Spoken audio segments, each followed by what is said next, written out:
الحمد لله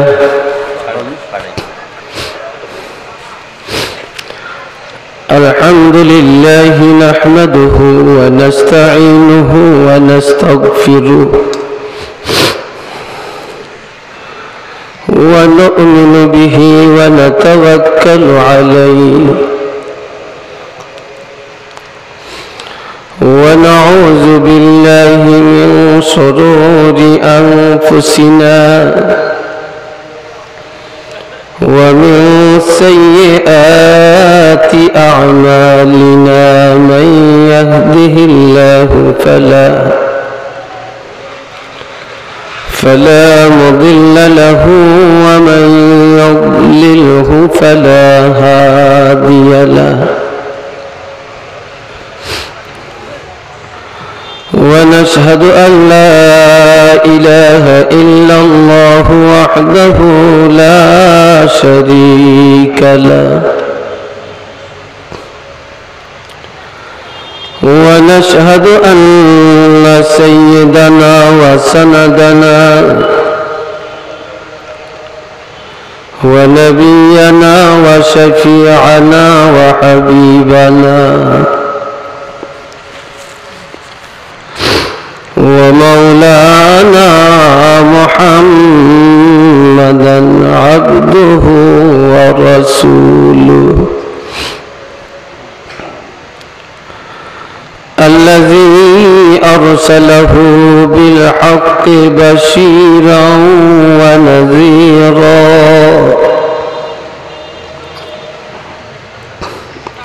وداعيا إلى الله بإذنه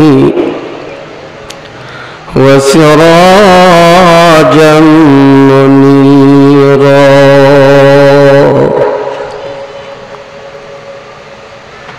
أما بعد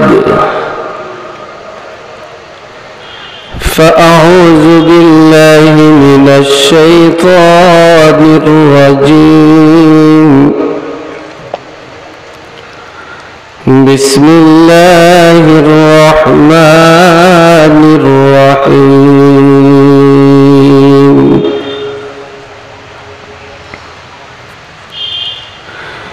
إن الساعة آتية أكاد أخفيها لتجزى كل نفس بما تسعى صدق الله العظيم وصدق رسوله النبي الكريم إن الله وملائكته يصلون على النبي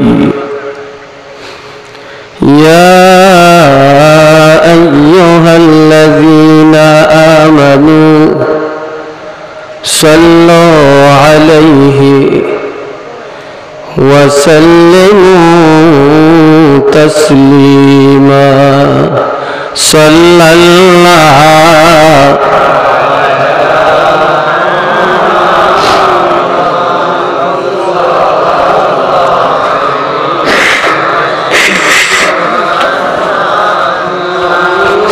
صلى الله على محمد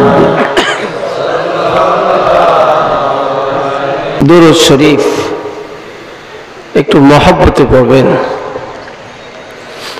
আমরা মাহফিলে যাই, ওয়াজ শুনতে যাই, অনেক আলেমের ওয়াজ আমরা শুনি, কিন্তু বাড়ি যাওয়ার পথে প্রশ্ন করলে আপনি কি আমল পাইছেন, কি ওয়াজ নিয়ে যাইতেছেন, এটা কিন্তু তালাশ করলে পাওয়া যায় না। সবাই ইখলাসের নিয়তে, আমলের নিয়তে, আত্মশুদ্ধির নিয়তে কথা শুনবেন এবং আমলের নিয়তে আমল নিয়ে বাড়িতে যাওয়ার চেষ্টা করবেন। আমরা এই পর্যন্ত দৈনিক 5 ওয়াক্ত নামাজ আদায় করেছি। কার নামাজ কবুল হয়েছে কারটা হয় না এটা কেউ বলতে পারবো না। এটা আল্লাহর নির্দেশ, এটা ফরজ, আমাদেরকে আদায় করতে হবে। কিন্তু দুরূদ শরীফ এমন একটা আমল, নিঃসন্দেহে তেলাওয়াত করার সাথে সাথে আল্লাহ পাকের দরবারে কবুল হয়ে যায়, মদিনা মুনাওয়ারায় পুরাটা নকশা চলে যায়। পৃথিবীতে বখিল মানুষের অভাব নেই। মানুষের টাকা পয়সা যখন বেশি হয়, কিছু মানুষের উদারতা বাড়ে, আর বেশিরভাগ মানুষের অন্তর কঠিন হয়ে যায়।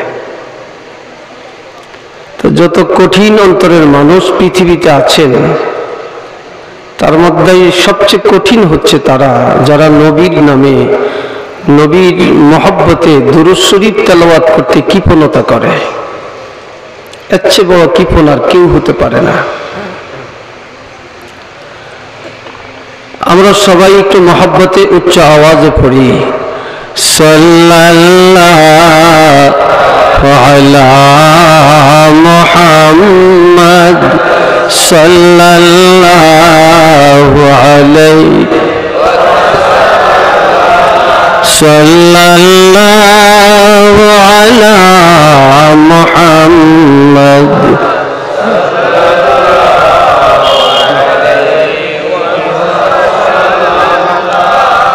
بلغ العلا بكماله كشف الدجى بجماله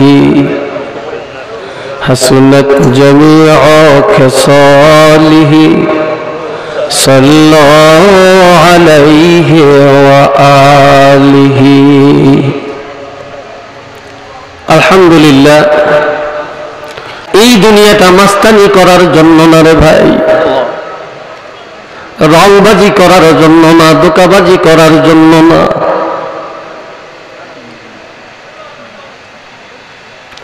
নামাজও পড়ি আমরা এখন মানুষকে দেখানোর জন্য। এই জন্য আমার আল্লাহ বলেন, একদল নামাজি তারা হবে অভিশপ্ত। তারা কি হবে? অভিশপ্ত হবে, অভিশপ্ত হবে। এই বাবাজিরা আমার আল্লাহ বলেন, ইন্নাস সাআতা আতিয়াতুন। এর আগে এক সাহাবী জিজ্ঞেস করছিলেন, মাতাস সাআ, কিয়ামতটা কবে আসবে? নবী তোর মন গড়া কোনো কথা বলেন না। মা ইয়ানতিকু আনিল হাওয়া ইন হুয়া ইল্লা ওয়াহয়ুন ইউহা। মন গড়া কোনো কথা নবী কখনো বলেন না। যা বলতেন ওহির প্রত্যাদেশ অনুযায়ী বলতেন। ওহি যা আসতো নবী তা বলতেন, এর বাহিরে কোনো কথা বলতেন না। এখন দেখা যায় বক্তারা ওয়াজ করতে বসে 20টা 25টা 30টা প্রশ্ন কাগজে লিখে দিছে, একটার পরে গেলে একটা উত্তর দিতে আছে, লাগে থেকে এই ফতুয়াগুলি মুখস্থ করিয়েছে। কোনোটা জানিও দেয়, কোনোটা আন্দাজিও দেয়, দিতে যায় তো কয়টা পারতাম না, সব খালি উত্তর দিতে আছে। অথচ সাহাবীদের কাছে যারা মুফতি, যারা মুহাদ্দিস, আল্লাহু আকবার, এত বড় বড় সাহাবী, ওনার কাছে উনি জানেন, ওনার কাছে একটা ফতুয়া নিয়ে গেলে উনি কইতো, ভাই আমার চেয়ে ভালো উনি জানে, ওনার কাছে যাও। ওনার কাছে গেলে বলতো, ভাই আমার চেয়ে ভালো উনি জানে, ওনার কাছে যাও। সহজে ফতুয়া দিত না, এত ডরান ডরাইতো। আর এখন ডর ভয় আলেমের মধ্যে নাই, সব উঠে গেছে, সব পণ্ডিত হয়ে গেছি আমরা।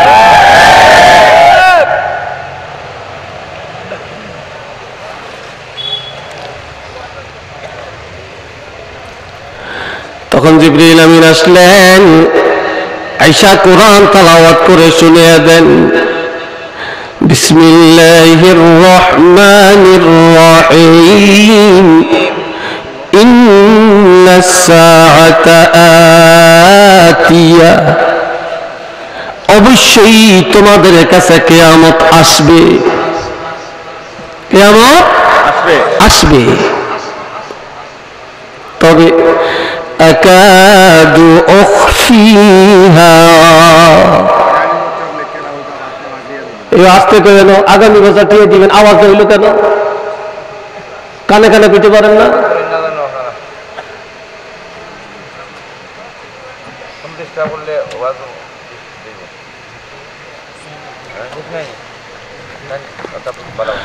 এই ভাইরা আমার বললেন কিয়ামত আসবে, তবে এটা আমি অগ্রিম প্রকাশ করি না, আমি আল্লাহর কাছে এটা গোপন রাখলাম। সুবহানাল্লাহ কর না, এটা আমার কাছে গোপন। তবে হাদিসের মধ্যে আছে কিয়ামতের আগে কিছু আলামত, কিছু আলামত, আর আলামত প্রকাশ করছেন, জানিয়ে গেছেন নবী, আল্লাহ কোরআনেও বলছেন। আর কিয়ামত শুক্রবারে হবে, মুহররম মাসের 10 তারিখে হবে, শুক্রবারে হবে, আসরের টাইমে হবে, এরকম কিছু নির্দেশনা আছে। কোন সালের কোন শতাব্দীর এটা কিন্তু নির্দিষ্ট করে নাই, আছে নাকি? চিল্লিয়ে বলেন আছে? এটা নাই, এটা আমার কাছে গোপন রাখলাম। কেন? লিতুজজা কুল্লু নাফসিন বিমা তাসআ, সেদিন আমি আল্লাহ প্রত্যেকটা নারী পুরুষকে তার কাজের বিনিময় দিব, আমি পুরস্কার দিব। যেই দিন পুরস্কার দেওয়া হবে সেই দিন আমি আল্লাহ অগ্রিম কাউকে জানাতে চাই না। সেই দিনটা অগ্রিম জানিয়ে রাখলে এটার ইমেজ থাকবে না, এই জন্য আমি আল্লাহ আমার কাছে এটা গোপন রাখলাম। সেই দিন সবাইকে পুরস্কার দেওয়া হবে, কেউ পাবে জান্নাতের পুরস্কার, কেউ পাবে জাহান্নামের পুরস্কার। কাজে আমি সেই দিনটা কাউকে জানাতে চাই না, সেই দিনটা আমি আল্লাহর কাছে গোপন রেখে দিলাম। একটু চিল্লে বলেন না সুবহানাল্লাহ।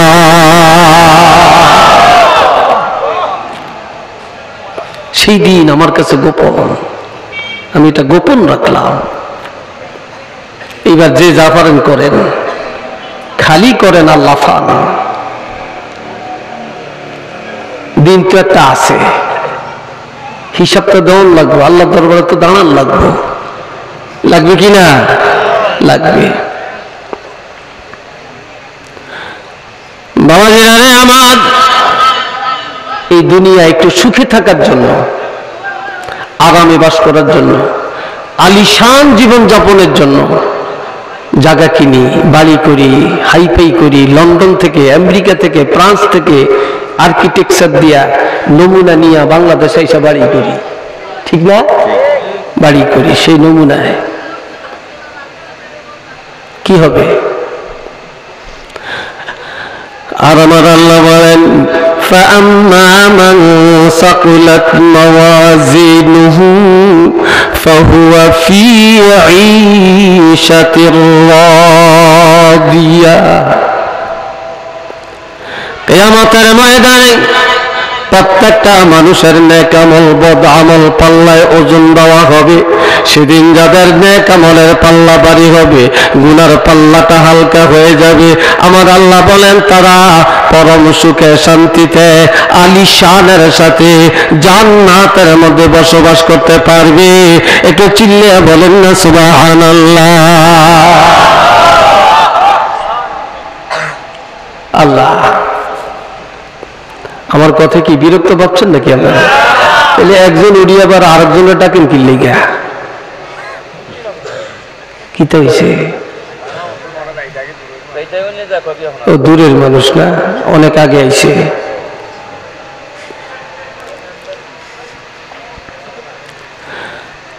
আমার আল্লাহ আরো বলেন فمن ثقلت موازينه فأولئك هم المفلحون।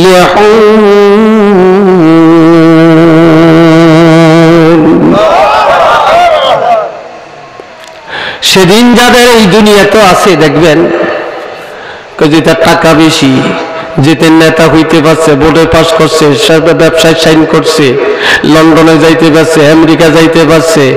দুনিয়ায় বাংলাদেশে কত অবহেলিত ভাবে ছিল, এখন তার জীবনের সফলতা আসছে, কয় কিনা সফল হয়েছে, যার চেষ্টা করিয়া সার্থক হয়েছে, বোর্ডে দাঁড়িয়ে পাস করছে, কথা ঠিক না? পাস করছে, টাকা গেল, সার্থক হয়েছে। আবার ছেলে করে মানুষ করছে, বেনমাজি হইল মানুষ, সুদখোর হইল মানুষ, মানুষ করছে ছেলে করে, ঠিক নি কথাটা? মানুষ করছে, সার্থক হয়েছে। আমার আল্লাহ কয় না না না, কিয়ামতের ময়দানে সার্থক কারা জানো?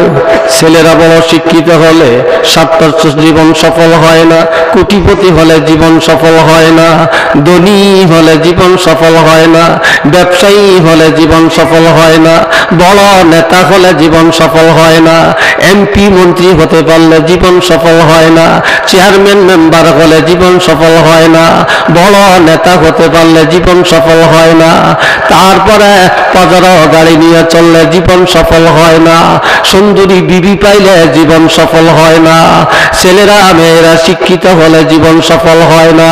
যাদের নেক আমলের পাল্লাটা ভারী হয়ে যাবে কিয়ামতের ময়দানে, আমার আল্লাহ বলেন তাদের জীবন হবে সফল।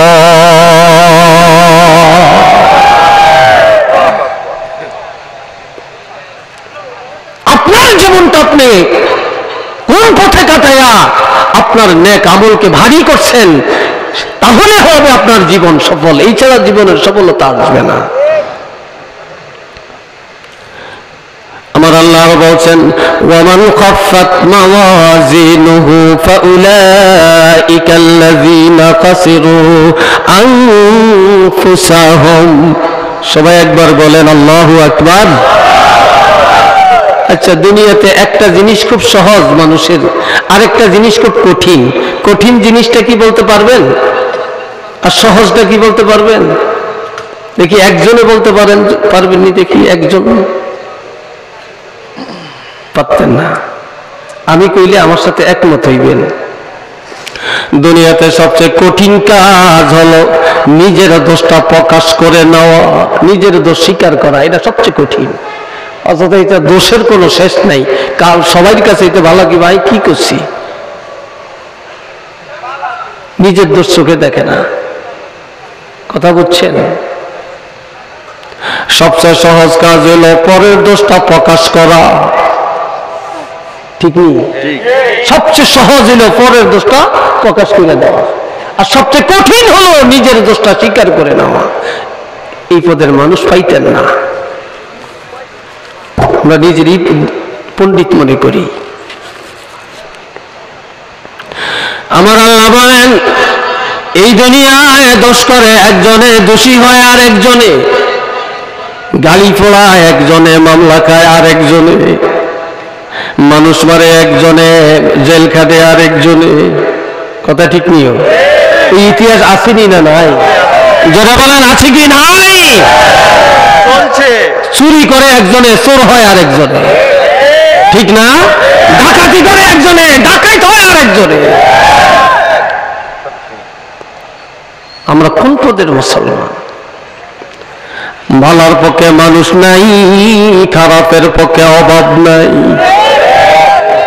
নামাজির পক্ষে ভালো মানুষের পক্ষে মানুষ নাই, দরবেশের পক্ষে মানুষ নাই, পিশাবের পক্ষে মানুষ নাই, সুদখোরের পক্ষে, বেরমাজির পক্ষে, জিনাখোরের পক্ষে, ডাকাইতের পক্ষে, জালেমের পক্ষে, সন্ত্রাসের পক্ষে দুনিয়ায় মানুষের অভাব নাই,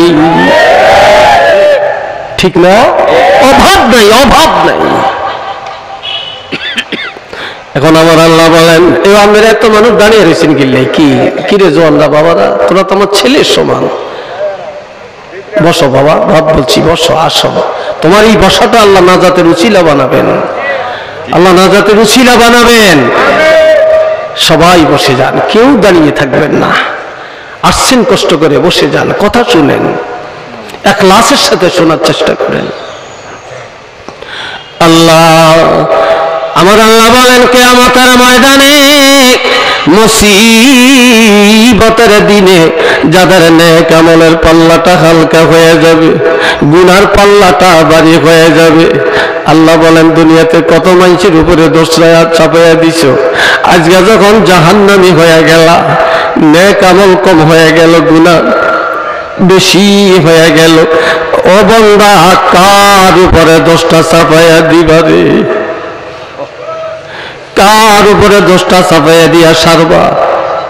তখন আল্লাহ নিজে বলেন, না না, কারো উপর দোষ চাপাতে পারবে না। ফাউলাইকাল্লাযীনা কাসিরু আনফুসাহুম, যারা সেদিন জাহান্নামী হবে, বাপের কারণে হবে না, মায়ের কারণে হবে না, সন্তানের কারণে হবে না, নেতার কারণে হবে না। প্রত্যেকটা মানুষ জাহান্নামে যাবে নিজের চরিত্রের কারণে। কার কারণে যাবে? নিজের দোষে নিজেরা জাহান্নামে যাবে, অন্যের দোষে জাহান্নামে যাবে না। একটু চিল্লে বলেন না সুবহানাল্লাহ। আর এই জাহান্নামী কারা? রাসূলকে প্রশ্ন করেন, ইয়া রাসূলুল্লাহ, কিয়ামতের কিছু সিম্পটম আপনার থেকে জানতে চাই। সিম্পটম, নমুনা, নকশা বলবো? বলবো? জোরে কাল বলবো? হাজিরিন, তিরমিজি শরীফের হাদিস, এটার মধ্যে 15টা আলামত। ভালো করে রেকর্ড করে রাখবেন, বাড়িতে যা শুনবেন, মা বোনেরা শোনাবেন, ব্যবসা করেন বসে বসে শুনবেন, রাজনীতি করেন শুনবেন, চাকরি করেন শুনবেন, গান বাজনা শুনিয়া সময় কাটেন না, আজে বাজে দেখা ফেসবুকের পিছনে সময় কাটেন না। এই ফেসবুকে জাহান্নামী নিয়ে ছাড়বে।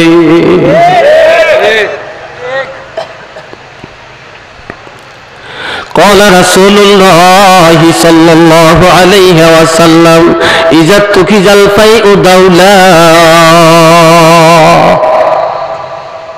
আল্লাহর হাবিব বলেন, কিয়ামতের আলামতের মধ্যে 1 নম্বরের আলামত, মানুষ সারাক্ষণ ধনের পিছনে দৌড়াবে, টাকার পিছনে দৌড়াবে।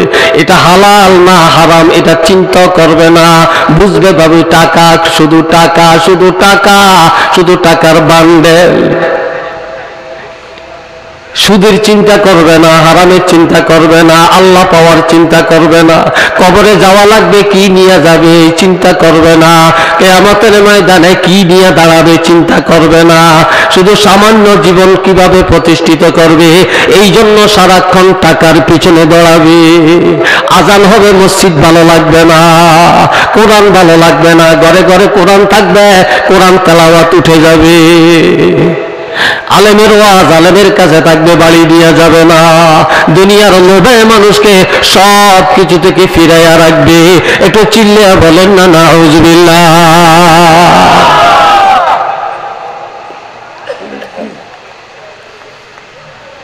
এক বেড়ায় বুড়াকালে বিছানায় পেশাব করে, বুড়া হয়ে গেছে, বিছানায় কি করে? পেশাব করে। তো প্রতিদিন বেগম অর্থাৎ স্ত্রী এই বেটার কাপড় চোপড়, লেপ তোষক এগুলা ধুইয়া পরিষ্কার করে দেয়। তো বেরিয়ার গন্ধ সহ্য করতে করতে রোগ হয়ে গেছে। একদিন ডাক দিয়া বলে, স্বামী তুমি তো বুড়া হয়ে গেছো, এই বুড়াকালে এত পেশাব করো বিছানায় শুইতে যাইয়া, ব্যাপারটা কি? ছোট বাচ্চারাও পেশাব করে না, তুমি পেশাব করো কেন? তো বুড়া লোকটা বলে, মুখটা বাঁকা করে, যে আমার স্ত্রী তুমি রাগ করো কেন, আমাকে দোষ দাও কেন? এটা তো আমার দোষ না, এটা তো আমার দোষ না, এটা তো শয়তানের দোষ। বলে কেমনে? শয়তান প্রতিদিন রাত্রে আমাকে বলে উঠো পেশাব করো, আমি দেখতেছি পেশাবখানায় বসে বসে, বাথরুমে ওয়াশরুমে বসে বসে পেশাব করি, পরে ঘুমোতে জায়গায় দেখি বিছানায় পেশাব করে দিছি, বিছানায় পেশাব করে দিয়েছি। এখন বেগম বলতেছেন, স্ত্রী বলতেছেন যে শয়তান তোমাকে পেশাব করাইতে পারে, আমরা বাড়ি করতে পারি না, ঘর করতে পারি না, টাকা নাই পয়সা নাই, শয়তানকে বলতে পারো না আমাদেরকে কিছু টাকা দিতে? কি কয়? কিছু টাকা দিতে? কহ পারি তো, আজকে বলবো। তো রাত্রে ঘুমাইতে গেছে, শয়তান এসে পেশাব করবি না? কয় রাগ, আগে টাকা দে। কি দে? আগে টাকা দে। টাকা লাগবো? কহা। তখন ঘুমের ভিতরে স্বপ্নের ভিতরে দিয়ে গেছে টাকার গোডাউনে, বড় বড় টাকার গাইড। এবার কয় কোনটা পর নিবি তুই? যেটা বড় এটাই দে, কম নিয়ে লাভ কি? বড় টাকার একটু আদা আনা যায়নি, বড় টাকার গাইডটা মাথায় উঠিয়ে দিছে, মাথায় উঠিয়ে দিছে। আর আজকে টাকার ভারে টাকার ওজনে হাঁটতে পারে না, টাকার ওজনে আজকে পায়খানা করে দিছে, একটা পাতলা পায়খানা হয়ে গেছে। এখন পুরা বিছানায় শুধু পায়খানা আর পায়খানা। এখন মহিলা কয় ব্যাপারটা কি? তুমি এতদিন পেশাব করছো, এটা ছিল ভালো, এখন পুরা বিছানায় পায়খানা কেন? এটা আমার দোষ নাকি? এটা হলো টাকার ওজনে, টাকার ওজনে, টাকার ওজনে। টাকা মাথা তুলেছি, টাকার ওজন আমার পায়খানা এসে গেছে, আমি কি করব? এটা টাকার ভারে হয়েছে। কথা বুঝছেন? এবার কথাটা বুঝেন কেন বললাম যে এই যুগে মানুষের টাকা ছিল কম, ইমান ছিল পাকা। যেই যুগে টাকা ছিল কম, মসজিদ ছিল কাঁচা। কথা ঠিক কিনা? কিন্তু মুসল্লি ছিল ফাঁকা। যেই যুগে টাকা ছিল কম, মহিলারা ছিল পর্দায়। ঠিক কিনা? যেই যুগে টাকা ছিল কম, ছিল সত্যবাদী ছিল, টাকা ছিল কম, হারাম করছিল না, সুদের আড্ডা ছিল না, ঘুষের আড্ডাখানা ছিল না। এখন টাকার পাহাড় বাড়ছে, এখন সুদও বাড়ছে, ঘুষও বাড়ছে, দয়ুসও বাড়ছে, সিটিংবাজিও বাড়ছে, জালেমও বাড়ছে, মিথ্যা কথাও বাড়ছে। টাকার ভারে সব জাহান্নামী হয়ে যাইতে আছে। একটু চিল্লিয়া বলেন না নাউজুবিল্লাহ। কথাটা ঠিক নেই? টাকার ভারে এখন জাহান্নামী হয়ে যাইতেছি আমরা। একটা ছোট্ট বাচ্চাও 30,000 টাকা দামের মোবাইল ব্যবহার করে।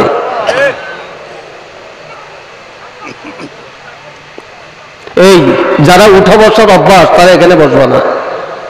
এই লাফালাফি করার অভ্যাস, তারা এখানে বসবো না। পাইছো টাকা? আমারে ভাবছো আমি তোমার করে ছাড়িয়ে দিব? আমি সাত করতে নাইছি, আমি একটা লেদা মেদা। এটা আমার পুরান জায়গা, আমার এখানে শক্তি আছে। কি বলেন? হ্যাঁ না, এখানে লেনা মার্কা কথা কইতেছি।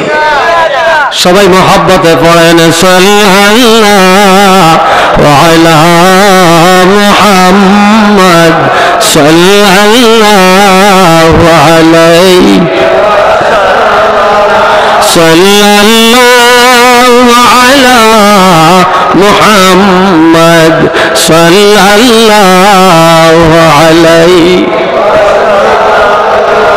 উচ্চ আওয়াজে বলেন আলহামদুলিল্লাহ। আরেকবার বলেন আলহামদুলিল্লাহ।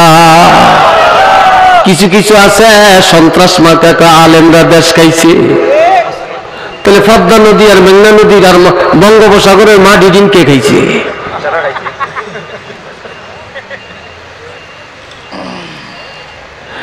একজন আলেমের বাড়িও আমেরিকায় নাই, একজন আলেমের বাড়িও বুনাই নাই, আলেমের বাড়িও লন্ডনে নাই, জাপানে নাই। যত বড় বড় নেতা গো আর জালেন গো সন্ত্রাসে গো, পরের টাকা আমার আপনার টাকা মারিয়া বিদেশ যে বাড়ি করিয়া বাহাদুরি দেখায়, আর এই দেশে আসিয়া আলেমের বিরুদ্ধে জুলুম চালায়। কথা কে বলেন?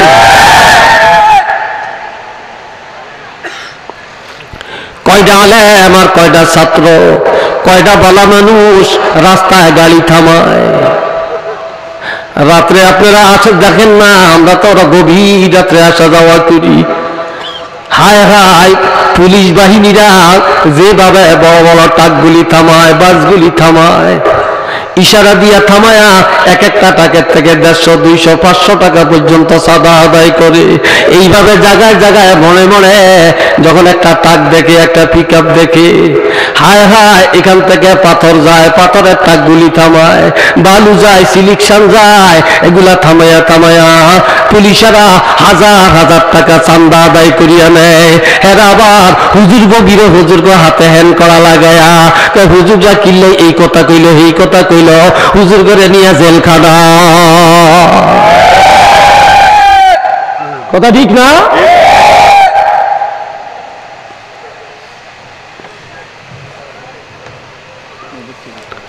হায় রে ভাই, কুই কইতাম, কোন দিয়ে কইতাম, শস্যের ভিতরে ভূত, ঠিক না? সরিষার ভিতরে ভূত। এ ভাইয়েরা, এই জন্য এক নম্বর কিয়ামতের আলামত হলো মানুষ যখন আখিরাত বলে যাবে, মওত বলে যাবে, হাসর বলে যাবে, আল্লাহ বলে যাবে, রাসূল বলে যাবে, দুনিয়ামুখী হয়ে যাবে, দুনিয়ার পিছনে দৌড়াবে, টাকার পিছনে দৌড়াবে, হারাম উপার্জন করিয়া বড়লোক হবে। হায় হায়, এটাই হবে কিয়ামতের এক নম্বরের আলামত। একটু চিল্লিয়া বলেন না একটু নাউযুবিল্লাহ। ব্যবসা করা হালাল, সুদ হারাম। আহাল্লাল্লাহুল বাইআ ওয়া হারামার রিবা। আল্লাহ ব্যবসা বাণিজ্য হালাল করেছেন, আর ওই ব্যবসাটারও আমরা হারাম করে দিছি মিথ্যা কথা কইয়া। কোরবানির ওয়াজিব, সেই কোরবানির বাজারে পর্যন্ত মিথ্যার ছড়াছড়ি চলছে। গরুর দাম কত? 1 লাখ টাকা। কয় না, এটা 50,000 টাকা হইলে ভালো হয়। 70,000 টাকা মূল্য কইয়া পকেটে টাকা ঢুকিয়ে দিছি, বিক্রি করি না। আপনার কাছে 50,000 টাকা কেমনি বিক্রি করি? ডাহা মিথ্যা কথা, ঠিক না? জমিনটা বিক্রি করবো, দাম কত? 1 ডিসিমেল 1 শতকের দাম কত? 1 শতক দাম 5 লাখ টাকা। কয় না, 3 লাখ টাকা হইলে ভালো হয়, এত টাকা তো দাম নাই। কি বলেন, 4 লাখ টাকার পার্টির কয়েকজন আছে। আসলে হুদা কথা, কি ভাই, কথা ঠিক কিনা? আসলে মিথ্যা কথা। যেখানে যাবেন মিথ্যা। এরপরে আসেন, নামাজ পড়তে হলে, ইবাদত করতে হলে, হজ করতে হলে, যাকাত দিতে হলে, রোজা রাখতে হলে পবিত্রতা লাগবে কিনা? একটু জোরে কোন, কথা কয় না অনেক। আর ছেলে মেলেরই কথা কয় না, কি রে জোয়াইনেরা, তোর মুখ দিয়ে ছোট হয়ে গেছে, পবিত্রতা লাগবে নি? জোরে বলে লাগবে। এখন ওযু করলে পবিত্র হবেন না, গোসল করলে পবিত্র হবেন না, হবেন না, হবেন না। I can challenge. আপনি ওযু করলে পবিত্র হবেন না, আপনি গোসল ফরজ, পবিত্র হবেন না। আপনি পবিত্র হতে হলে শরীর পাক, পবিত্র হতে হলে প্রথম হালাল খায়া আপনার রক্ত পবিত্র, মাংস পবিত্র, শক্তি পবিত্র, হাড্ডি পবিত্র, গুনাহ থেকে চোখ পবিত্র, হাত পবিত্র, জবান পবিত্র। এরপরে যখন আপনার পুরা দেহ পবিত্র, এইবার ওযু লাগলে ওযু করেন, গোসল লাগলে গোসল করেন। এইবার আপনার হালাল খায়া ভিতর পাক, গুনাহ না করিয়া শরীর পাক। এইবার ওযু গোসলের দ্বারা চামড়ার উপরে পাক, এইবার বাহিরও পাক, ভিতরও পাক। এইবার আল্লাহু আকবার বলে নামাজে দাঁড়িয়ে যান। কসম আল্লাহর, আল্লাহর কসম, আল্লাহর কসম, আল্লাহ আল্লাহ আল্লাহ। এই নামাজ পড়তে দেরি হবে, আপনি ওলি আল্লাহ হতে দেরি হবেন না। আপনার এই নামাজ কবুল হতে দেরি হবে না, অন্যায় থেকে বাঁচাইতে আল্লাহ দেরি করবে না। আমরা নামাজও পড়ি, অন্যায়ও করি, কারণ আমরা পবিত্র অবস্থায় নামাজ পড়তে পারি না। কথা বুঝে আসছে? পবিত্র অবস্থায় নামাজ পড়তে পারি না। সবার ভিতরেই গলত, যেইটা খায় না এইটার ভিতরে ঘুরি হইল যায়। কি কথা ঠিক কিনা? যায় কিনা? এর ভিতরে যায়। 2 নম্বরের আলামত, ওয়াল আমানাতু মাগনিমা। আমানতের খেয়ানত করা, অন্যের সম্পদ নিজের সম্পদ মনে করা, অন্যের টাকা নিজের টাকা মনে করা, অন্যের জায়গা জোর করে দখল করা। আসেনি এরকম? জোরে বলেন আসেনি? আবার যুদ্ধলব্ধ মাল নিজের জন্য জায়েজ করে নেওয়া, অন্যের কথা নিজের পেটে হজম না রাখিয়া আরেকজনের কাছে লাগাইয়া সমাজে ফিতনা লাগাইয়া দেওয়া। একটু চিল্লিয়া বলেন না নাউযুবিল্লাহ। আরেকবার বলেন নাউযুবিল্লাহ। দুনিয়ায় সব পাবেন, আমানতদার পাওয়া কঠিন। কথা ঠিক কিনা? সহি মুসলমান পাওয়া কঠিন।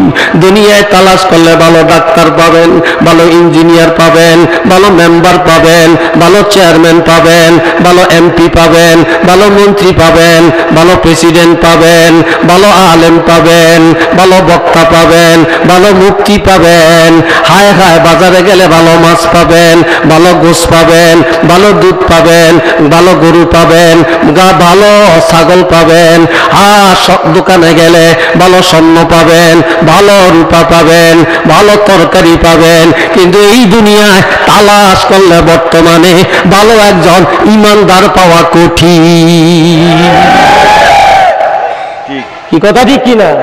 সব ভালো পাবেন, কিন্তু ভালো মুসলমান আর ভালো ইমানদার পাওয়া কঠিন।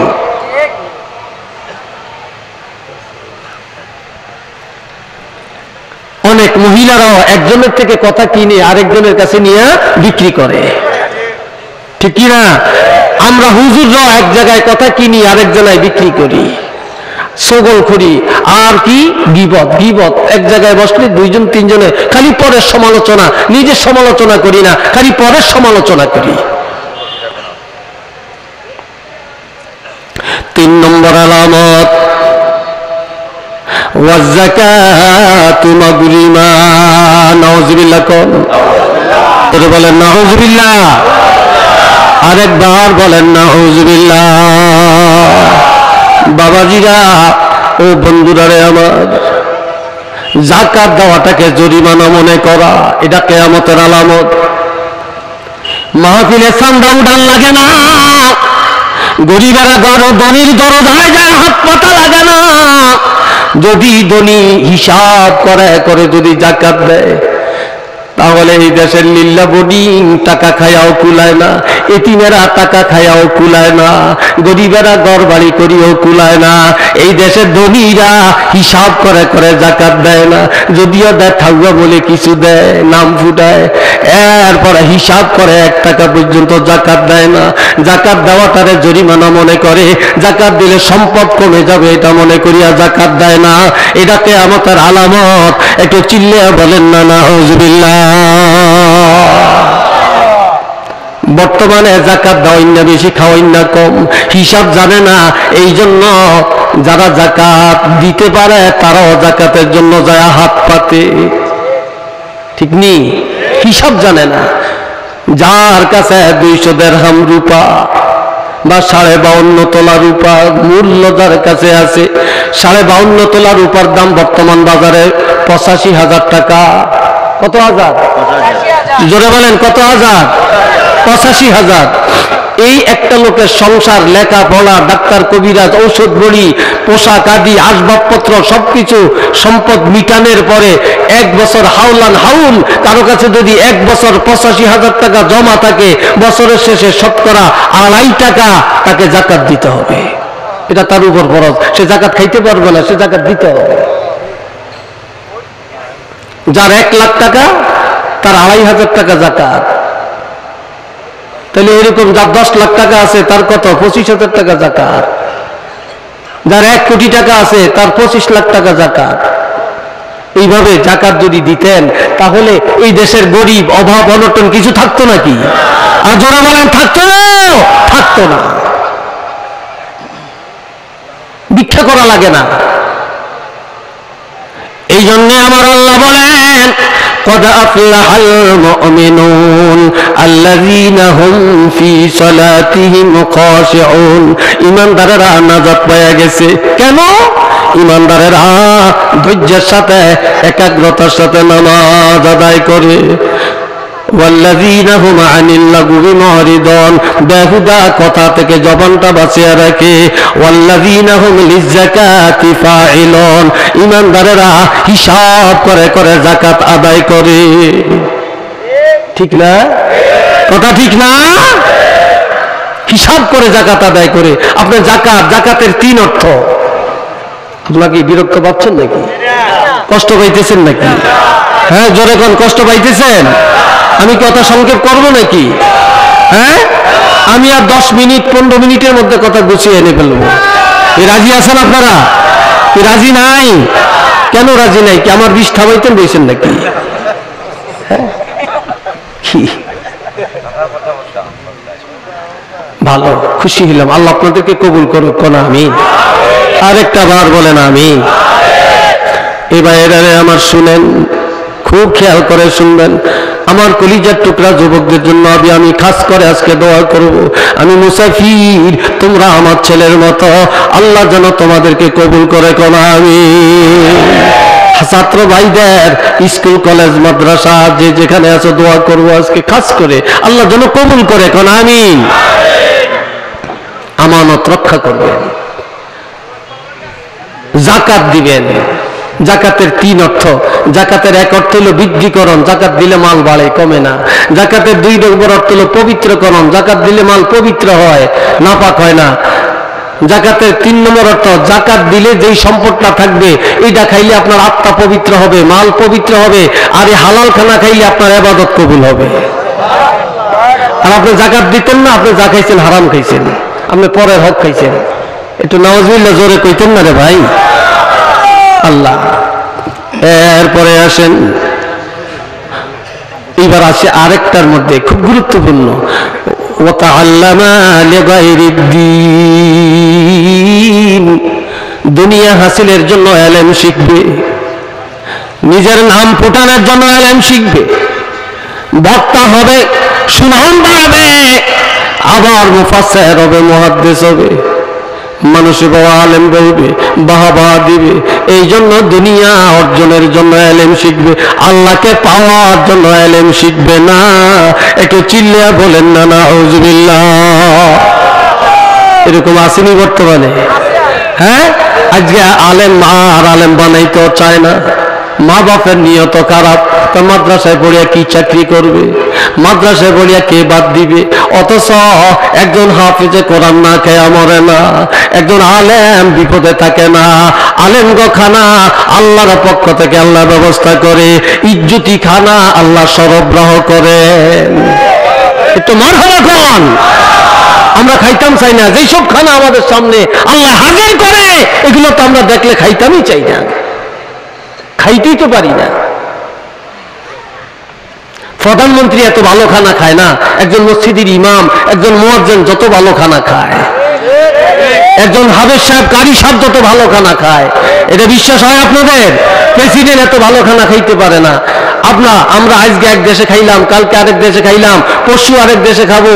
এই যে আমি অক্টোবর মাসের 25 তারিখ থেকে প্রোগ্রাম শুরু হয়েছে, এই পর্যন্ত একটানা চলছে যে আজকে কোন দিন কোথায় বিজি, কে পাক করে, কে বাজার করে, কে খাওয়ায়। আমরা কি কোনোদিন ডাক্তার দিয়ে পরীক্ষা করে খাইছি? কোন বক্তারে, কোন আলেমরে, কোন ইমাম মুয়াজ্জিন, কোন হুজুরে, কোন খতিবেরে কেউ বিষ পান করে মারছে? কথা বলেন, মারছে? কিন্তু একজন প্রেসিডেন্ট বা একজন প্রধানমন্ত্রী যদি আপনাদের এই তাজ পরে আসে, আপনি দেন এক গ্লাস পানি দেন, একটা চা দেন, খাবে না। এটা দুইজন ডাক্তার আছে, ডাক্তার পরীক্ষা নিরীক্ষা করে দিব, হয় ম্যাডাম খাইতেন পারেন, হিসুম খাইব, এর আগে খাইতো না। আপনি গ্লাসে পানি দিচ্ছেন, এই পানিটা পান করবে না, ডাক্তাররা যখন বলবে ওকে তখন খাইব, এর আগে খাইতো না। তা আঙ্গুরি কি এরকম ডাক্তার লই আডি নাকি আমরা, যে ডাক্তাররা পরীক্ষা করিয়া দেয় এরপরে খাই?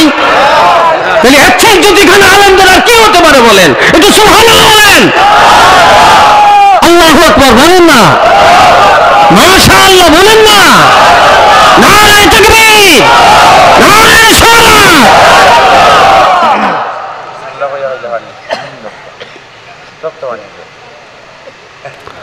আল্লাহ এরপরও দিতে চায় না, পড়াইতে চায় না। আল্লাহ আমার ভাইরা, কিন্তু এমন একটা সময় আসবে দুনিয়া হাসিলের জন্য ইলম শিখবে, এটা কিয়ামতের আলামত। একটু চিল্লিয়া বলেন না নাউজুবিল্লাহ। আর আলেমরা যখন আলেম হবে কি হইবে তখন? দুনিয়ায় ফিতনা বাড়বে। এই হুজুরে কইবে হে হুজুর বালানা, ওই হুজুরে কয় হুজুর বালানা, ওই তো কয় ওইতে বালানা, এই দলের কাছে এই দল বালানা, এই দলের কাছে ওই দল বালানা। এক মজলিসে যদি 3 জন বক্তা থাকে, একজনের লগে আরেকজনের সম্পর্ক বালানা, একজনের ওয়াজ আরেকজনের পছন্দ করে না। আলেমদের মধ্যে হিংসা ঢুকবে কেন? এরা থাকবে উদার, কি বলেন, কথা ঠিক কিনা? এরা থাকবে উদার, এদের মধ্যে হিংসা কেন আসবে? এটা কিয়ামতের আলামত। এরপরে আসেন, হেরর এটা কই এমনি এই কইতাম নি এরপর এটা কিন্তু একটা বানাই না কথা কই না সবটা হাদিস এটা তিরমিজি শরীফের হাদিস দুইটা হাদিস বলছি একটা হাদিস বলছি তিরমিজি শরীফের এত নম্বর আর এটাও তিরমিজি শরীফের হাদিস আল্লাহ ওয়া আতা'আর রাজুলু মুরাআতাহু দুনিয়াতে শান্তি শান্তি গেলে আমরা চাইলে আইব শান্তি আমরা চাইলে আইব আইতো না দুনিয়া থেকে শান্তি চলে যাবে যে আল্লাহ রাসূল বলছেন এটা সহিহ হাদিস যখন দেখবা পুরুষেরা ঘরে ঢুকছে মেয়ে লোকের মাঠে নামাইছে এটা কিয়ামতের আলামত ঠিক নেই পুরুষেরা এখন ঘরকে নিবেন আর মেয়ে লোক হয়েছে কাটিয়ে বেন খালি রাস্তা লাফায় আর পুরুষেরা ঘরের কোনায় চিপার মধ্যে দাঁড়িয়ে থাকে পুরুষের দাম নাই মেয়ে লোকের দামের অভাব নাই কথা ঠিক কিনা আমার রাসূল বলেছেন যখন দেখবা মেয়েরা মেম্বার মেয়েরা চেয়ারম্যান মেয়েরা মন্ত্রী মেয়েরা এমপি মেয়েরা দেশ চালায় মেয়েরা সরকার পক্ষ মেয়েরা বিরোধী দল মেয়েদের পক্ষে পুরুষেরা কথা বলে মেয়ে লোকের প্রশংসা করে মেয়ে লোকের সামনে নিয়ে মিছিল বাইর করে মেয়ে লোকের বাড়ির সর্দার বানায় মহিলা সংগঠনের নেত্রী বানায় মহিলা গো পিছনে দৌড়ায় আবার পুরুষের বেশভূষা মহিলারা ধরে মহিলার বেশভূষা পুরুষেরা দরিয়া চলে যখন দেখবা পুরুষেরা মহিলাদের আনুগত্য করে তখনই মনে করবা এটা গজব গজব গজব আর এটা কিয়ামতের বড় আলামত একটু চিল্লে বলেন না নাউজুবিল্লাহ এটা কিয়ামতের বড় আলামত গোস্তের মধ্যে স্বাদ নাই ডাইলের মধ্যে মজা নাই মুগ ডালের মধ্যে মজা নাই ফসলের মধ্যে বরকত নাই আলুর মধ্যে বরকত নাই দুধের মধ্যে বরকত নাই স্বাদ নাই মজা নাই যখন মহিলারা জগৎটা দখল করে ফেলবে আমার রাসূল বলেন তোমরা পুরুষেরা মাটির উপরে থাকলে তোমাদের ইজ্জত থাকবে না পুরুষেরা যখন মাটির নিচে চলে যাবে তখনই তোমাদের ইজ্জত থাকবে সুবহানাল্লাহ না অবস্থাটা সেটা আছে কিনা বলেন আরো যখন আছে কিনা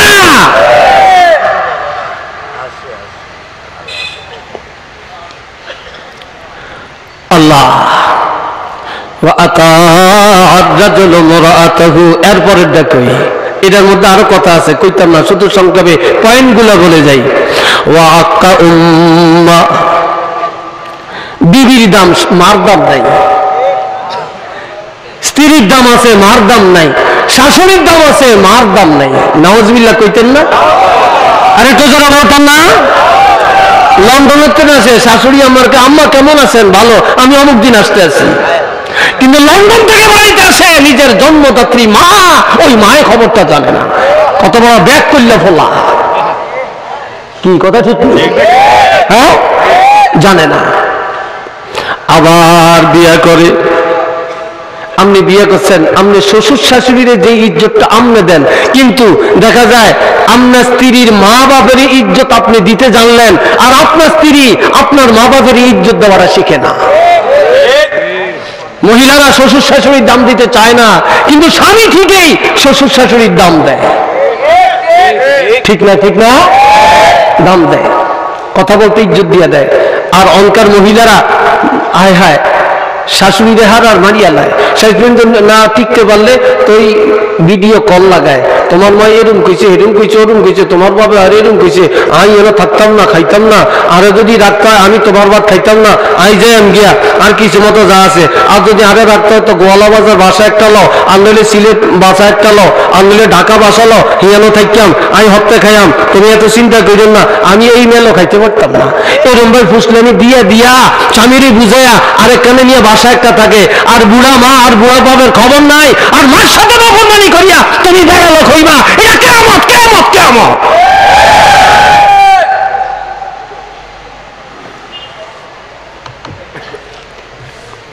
মা খুশি বাপ খুশি আল্লাহ খুশি মা বাপ বেজার আল্লাহ বেজার মা বাপ খুশি তুমি বেহেশতি আর মা বাপ বেজার তুমি জাহান্নামী মনে রাখবে জাহান্নামী এরপরে ওয়াদনা সাদিক হায় হায় ভালো লোকের লগে সম্পর্ক নাই, ভালো লোক দেখলে আরেক দিকে ফিরিয়া থাকবে। চোর, গুন্ডা, বদমাশ, জিনাখোর, তারপরে গাঞ্জাখোর, মদখোর, জুয়াখোর, টাসখোর, এগুলার লগে থাকবে ভালোবাসা, বন্ধুত্ব, বন্ধুত্ব থাকবে, ফ্রেন্ডশিপ। হায় হায় গাঞ্জাখোরের লগে ফ্রেন্ড, সুদখোরের লগে ফ্রেন্ড, জিনাখোরের লগে বন্ধুত্ব, তারপরে বেনামাজির লগে বন্ধুত্ব। ভালো মানুষের দাম নাই, কথা ঠিক কিনা ভাই? ভালো মানুষের দাম নাই, বুঝছেন? আর ভালো মানুষ নির্বাচনে দাঁড়াইলে হেতের পিছিয়ে মানুষ নাই, হেতের ভোটও দেয় না। এটা চুরিও করতে পারতো না, খাইতে পারতো না, কামও করতে পারতো না। এটা মিশাও করতে পারবো, এটা বাট পাড়িয়ে করতে পারবো, এটা খাইতেও হারবো, এটা আনতে হারবো। এই বাট পার গুলিরে সমাজের নেতা বানিয়ে দিয়া এই দুনিয়ার এই দুর্দশা।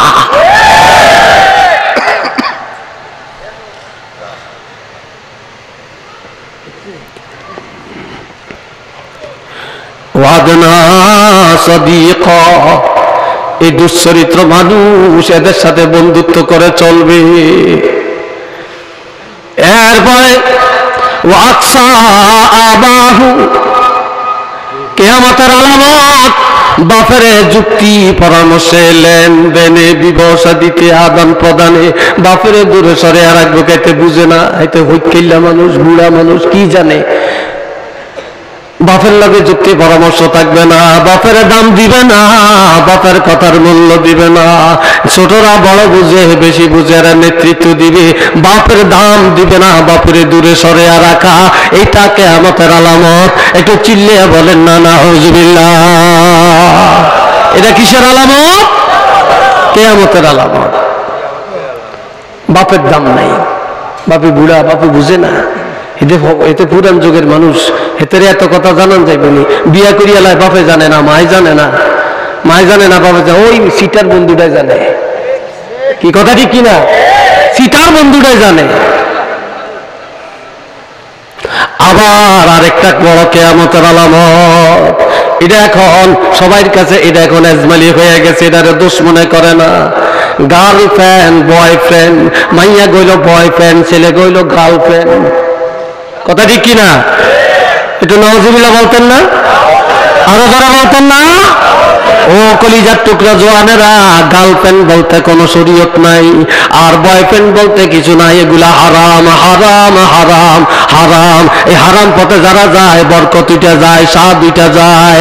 হারাম পথে যারা যায় এই দুনিয়ার আরাম উঠে যায়, ইসলাম উঠে যায়, ঈমান চলে যায়। হারাম পথে যারা চায়, হারাম পিছনে চলতে চলতে হারামটারে জায়েজ মনে করে, তখন তার ঈমান থাকে না, বেঈমান হয়ে কবরে যায়। একটু চিল্লিয়ে বলেন না নাউজুবিল্লাহ। কিসের মুসলমানের গার্লফ্রেন্ড আর কিসের মুসলমানের বয়ফ্রেন্ড?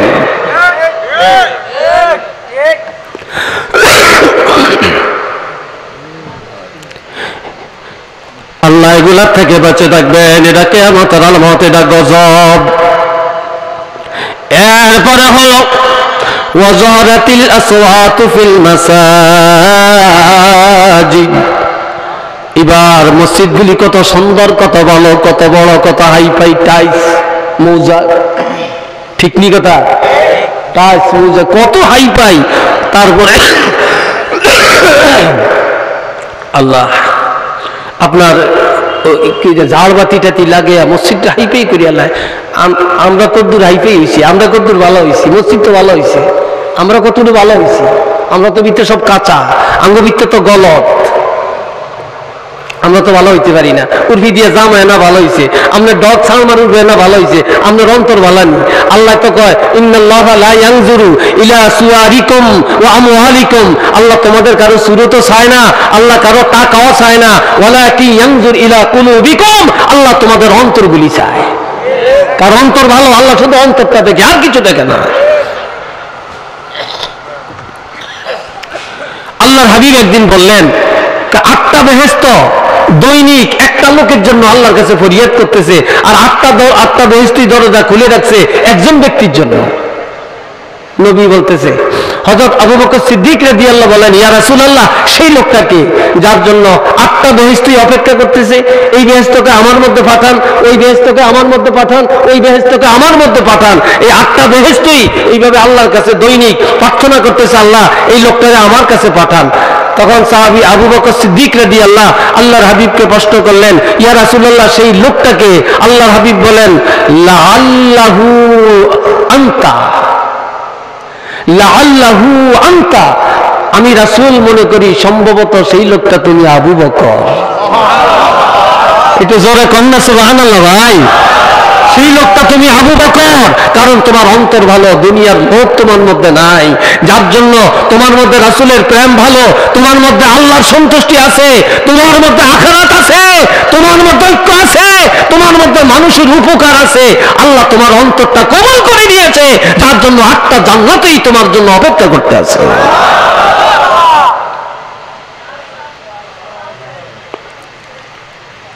এরপরের আলামতটা হলো ওয়াজহারাতিল আসওয়াতু ফিল মাসাজিদ, মসজিদের মধ্যে যায় জোরে জোরে কথা বলবে, সভাপতি কথা বলবে, 10 জনে চিৎকার যাবে, একজনের কথা বলবে, 10 জনে উত্তর দিবে, মসজিদের মধ্যে মারামারি লাগবে, মসজিদের মধ্যে জোরে জোরে কথা বলবে, ইমামের দাম দিবে না, মুয়াজ্জিনের দাম দিবে না, মসজিদে যায় ইমামরে ডাক দিবে, ওয়াজ বন্ধ করেন, মুয়াজ্জিনে বলবে এটা এমন দেখা যায় কেন, জালু দাও না কেন, মাকড়সার ভাষা কেন, আবার মিষ্টি লিয়া ঝগড়া লাগবে, সিন্নি লিয়া ঝগড়া লাগবে, মসজিদের মধ্যে সিন্নি লিয়া ঝগড়া লাগিয়া আবার নিজের টাকার বাহাদুরি দেখায়া বাড়ির সামনে যায়া আর একটা মসজিদ বানাইয়া দিবে। এটা জোরে কন্যা নাউজুবিল্লাহ। এরকম এরকম হিংসাত্মক মসজিদ জগতে ভরিয়া গেছে। এক মসজিদের গজব করিয়া আরেক মসজিদেরটা লাগিয়ে দিছে। আসেনি ভাই? এরকম জোরে বলেন আছে? সিন্নি লিয়া ঝগড়া লাগছে। ইমামে 5 মিনিট পরে দাঁড়াইছে কেন, 5 মিনিট আগে দাঁড়াইছে কেন, আজ যা বক্তৃতার মধ্যে সুদের ওয়াজ কেন করছে, ঘুষের ওয়াজ কেন করছে, ওই ইমামের লিয়া লাগিয়া মসজিদ ভেঙে লাইছে। ঠিক নি কথাটা? এক জায়গা ইমাম সাহেব একজন রাখছে, ইন্টারভিউ দিয়া 17 জন আইছে ইন্টারভিউ দিত, এর মধ্যে একজনে পাস করছে। এটা লেখাপড়া ভালো, নসিহত ভালো, আমল ভালো, লেখাপড়া ভালো, এলেম ভালো।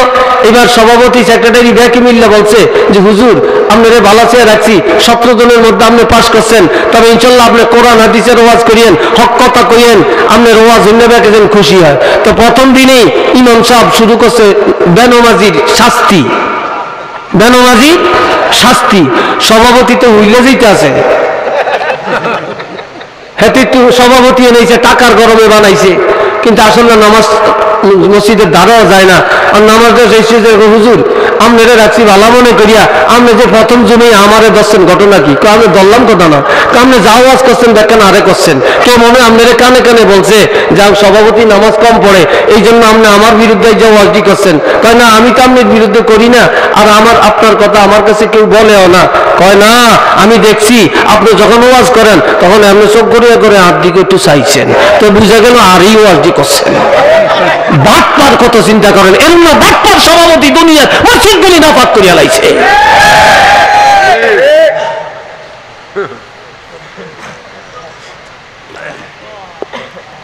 আবার মসজিদে দলীয়করণ, মসজিদ কমিটি হবে, ওখানে কি দলীয়করণ কিসের? সেখানে কি দলীয়করণ আছে নাকি?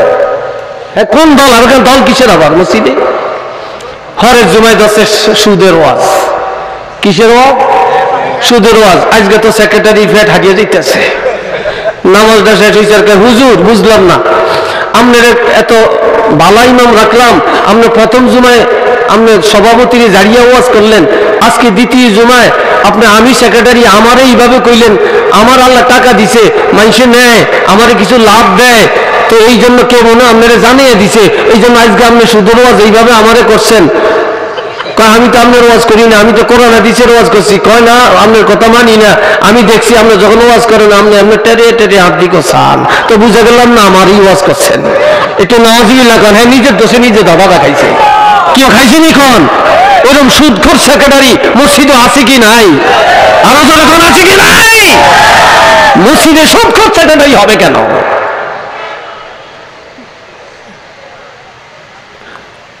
ফরজ জুমায় ওয়াজ করছে ঘুষের ওয়াজ।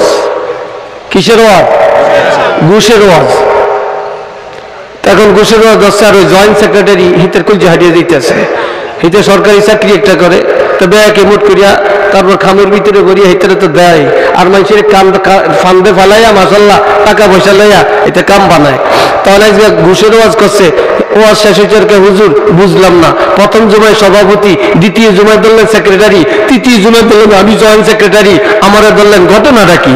আমাকে টাকা দিয়ে মসজিদ করছি, সব করছি, আমরা নাম করে এইভাবে কই আপনারে কইলাম কহ আমি একটা সরকারি চাকরি করি, আমার মানুষে কিছু ঘুষ টুস দেয়, বা আমি সমাজে একটু দেন দরবার করি, আমি একটু সালিশ বোর্ডে আমি মেম্বার, আমি চেয়ারম্যান, মানুষের উপকার করি, মানুষ আমার কিছু টাকা টুকা দেয়, এই জন্য আপনি এইভাবে আরে কইবেন? কয় না আমি তো কই না, কয় এই ওয়াজ করতে না বাদ দিয়ে দেন। তো ইমামরা হচ্ছে নি বিপদ, ইমাম এই ওয়াজও করতে পারতো না, ঘুষের ওয়াজ করতে পারতো না। একটু নওয়াজবিল্লাহ কর না রে ভাই। ফরজ জমায় দছে মদ আর গাঞ্জার ওয়াজ, কেশিয়ারের তো হেড হারিয়ে যাইতে আছে, বুঝলেন কথাটা? কেশিয়ারের পেট ফাটিয়ে দিতে আছে, কেশিয়ারে কয় বুঝলাম না, আপনি এক জমায় একজন দর্শন আপনার কাছে কেউ মনে কইয়া দিছে, আমি আপনাকে বেতন দেই, বেতন আড়িয়ে আড়িয়ে টাকা আনি, টাকা জমা রাখি, তার কাম কাজে মাস্তুরির টাকা দেই, তারপরে আমি বেতন সে বেতন দিয়ে আপনি ঘরে, আপনারা এইভাবে বলেন ঘটনাটা কি? আমি নইলে একটু গাঞ্জা খাই, নইলে একটু মদ পান করি, একটু বদভ্যাস করি, মাঝে মাঝে হোলাইনের লোক আড্ডা দিই, জুয়া খেলাই, এই জন্য কি একার এরকম বেজ্জতি করবেন নি? দেখছেন নি আলামতটা? এই এরম না গাঞ্জাখোর আর মদখোর কেশিয়ার আর কমিটি আর সদস্যের অভাব নাই, মসজিদ মাদ্রাসাগুলি নাপাক করিয়া লাইছে এই সমস্ত ব্যাককল মার্কা কমিটিগুলি।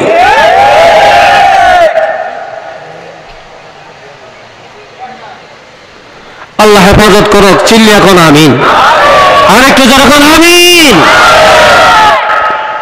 মসজিদে আদব রক্ষা করবেন, মসজিদে জোরে জোরে কথা বলবেন না, মসজিদে জোরে কথা বললে 70 বছরের ইবাদত নষ্ট হয়ে যায়।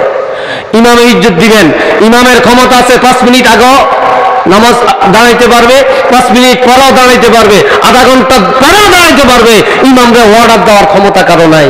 কেরাত ছোট করেন, কেরাত লম্বা করেন, এই কথা বলার অধিকার কারো নাই, সে যত বড় প্রেসিডেন্ট হন না কেন। আপনি ইমাম হলো প্রেসিডেন্ট, এই প্রেসিডেন্টের উপরে আর কোনো প্রেসিডেন্ট নাই।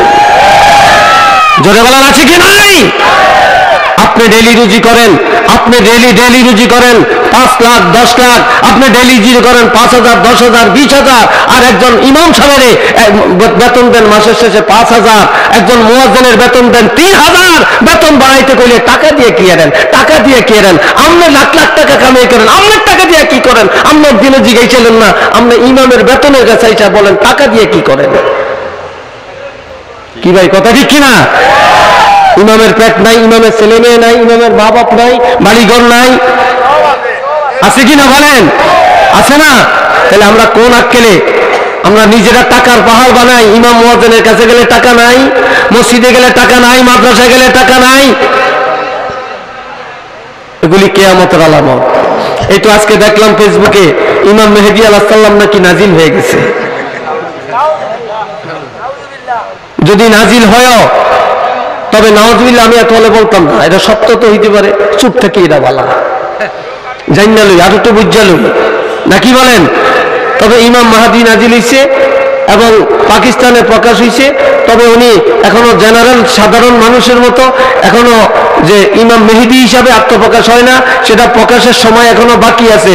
বুঝা যাক না কোন দিক থেকে কি আসে এই বিষয়, একটু জাইনা লই, বুঝা লই, সত্য তো হইতে পারে নাকি, যদি মিথ্যা হইতে পারে, এটা জাইনা লই, চুপ থাকি, চুপ থাকা ভালো। আল্লাহ বুঝার তৌফিক দেন, সবাই কোন আমিন, আর একটু আওয়াজ দিয়ে বলেন আমিন। আর এই সব আলামত গুলো কিয়ামতের আলামত।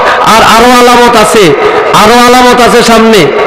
চরিত্রহীন লোকেরা, সুদখোর, ঘুষখোর, জিনাখোর, বেনামাজি, গাঞ্জাখোর, মদখোর, তারা হবে সমাজের নেতা, তাদের পিছনে আসবে মানুষ। এটা হবে কিয়ামতের সবচেয়ে বড় আলামত। আল্লাহ এইসব থেকে আমাদেরকে কবে রক্ষা করবে জানি না, কবে রক্ষা করবে জানি না। আমরা খালি নবীর প্রেমিক, নবীর আশেক, আমরা সুন্নি মুসলমান। সুন্নত কোথায় আছে বলেন? সুন্নত কোথায় আছে বলেন?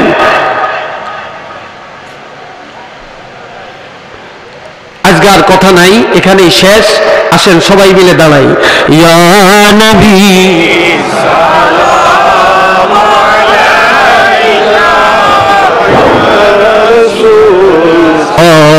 صالح صلى عليه وآله ভাই সবাইকে একটু জায়গা দেন, একটু বসতে দেন। আমার এই ছেলেগুলো, ভাইগুলো, ভাতিজাগুলো, ভাগিনাগুলো কত কষ্ট করে আসছে এই গভীর রাত্রে একটু মুনাজাতে শরীক হবে, যে চাঁদপুর হুজুর আসবে, শেষ মুনাজাতটা দিবে। আপনার একটু জায়গা দেন না, একটু আগান না, বসার মধ্যে একটু আগান না, একটু বসে বসে আগান, আর একটু জিকির করেন, লা ইলাহা ইল্লাল্লাহ, লা ইলাহা ইল্লাল্লাহ। সবাই একটু একটু আগান, কেউ বসে থাকবেন না ভাই। লা ইলাহা ইল্লাল্লাহ, লা ইলাহা ইল্লাল্লাহ, লা ইলাহা ইল্লাল্লাহ,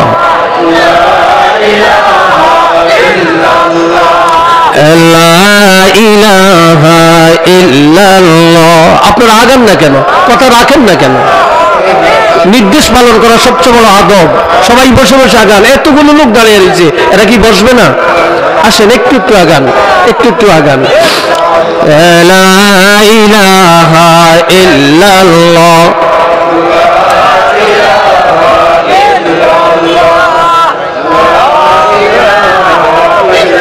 লা ইলাহা। এই তোমরা আগান না কেন? আপনারা আগান না কেন? কেউ আগাবেন, কেউ আগাইতেন না, মাঝখানে ফাঁক হয়ে যাবে না? প্রত্যেকেরই একটু আগাইতে হবে।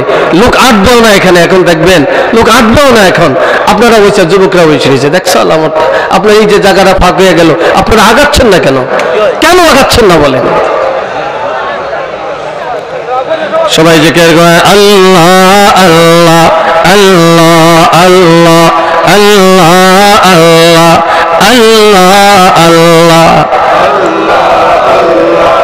আল্লাহ আল্লাহ আল্লাহ আল্লাহ, লা ইলাহা ইল্লাল্লাহু মুহাম্মাদুর রাসূলুল্লাহ সাল্লাল্লাহু আলাইহি ওয়াসাল্লাম। সবাই উচ্চ আওয়াজ একবার বলেন আলহামদুলিল্লাহ। আমার আলোচনায় আজকে হয়তো আপনারা অনেক রাগ করছেন, বেজার টেজার হইছেন। আজকে একটু কঠিন কথা বলে বলছি আমি, কথা ঠিক না? এটা কঠিন আমার কথা না, কথা নবীর, কথা আল্লাহর। কথা কার? আল্লাহর। কথা নবীর, আমার কোনো বানানো কথা না ভাই, আমার কোনো বানানো কথা না।